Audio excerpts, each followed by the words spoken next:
சுவாமி இருக்கக்கூடிய 21 மாணவர்களுக்கு கைலாசத்தில் சொன்ன பூஜை போட்டு கொடுக்கணும். அப்படி ஆகட்டும் என்று வார்த்தா தேவிகள் கைலாசத்தில் ஈசான கோலையில் முத்தியார் வீட்டிலே வந்து மன்னரை வீடம் போட்டு உசரவே கும்ப குடக்களாக வைத்து கும்ப குடத்திற்கு மேலே குடமாறி வடமாறி எல்லாம் கொண்டு சாட்டி வெட்டி முறைந்து பொங்க பானையிட்டு நிறைய ஒத்த முரசு கொட்டி அற்புதமாக படையலோடு படைத்து பூஜை போட்டு கொடுத்தாங்க. எப்ப சொல்ல வந்து சாப்பிட்டே எம்மா பிரம்மசக்தி அம்மா வந்து சாப்பிடம்மா அம்மா சம்மதிச்சா பிள்ளைங்க சம்மதிங்க ஏன் தெரியுமா? இது என்ன கிடப்பு? சுத்த பூஜை போட்டிருக்காங்க. சுத்த பூஜை கொடுத்தா சுடலைக்க முடிக்குமா?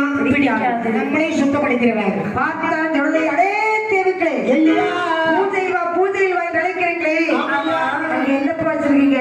உங்களுக்கு வெற்றிலை பாக்கு பழம் தேங்காய் படையிலோடு போட்டது மட்டுமல்ல, வெட்டி முறைத்து பொங்க வாரையிட்டு விரைய ஒத்து முரசு கொட்டி அடிச்சுதான் கூப்பிடுறோம். என்ன பூஜை வச்சிருக்கீங்க?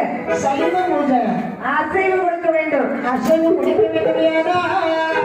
வெட்டி ரத்த வேண்டும், முடியாமல் ஆட வேண்டும், நாக்கு வெட்டி ரத்த அறவழி கொடுக்க வேண்டும், மகுடம் கட்ட வேண்டும்.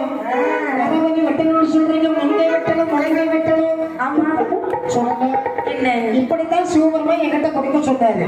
உங்களுக்கு வேணும்னா சிவன்கிட்ட போய் கேளுங்க. நீங்க போய் சொல்லுங்கடா. அப்படி இந்த தேவாதி தேவர்கள் சிவனிடத்திலே வந்து சொல்லுகிறார்கள். இதை சொல்லுகிறார். தாங்கள் கொடுத்த பூஜை அவங்க ஏற்கல. அப்படியானால் கனியான வர வேண்டுமா? அப்படி கைவிட்டு உதிரவிட வேண்டுமா? மகுடம் தட்ட வேண்டுமா? கைமுகம் கட்ட வேண்டுமா?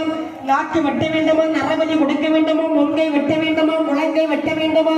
இறைக்கின்றார் ஆதி இறைக்கிற பகவான் எங்களால் முடியாது.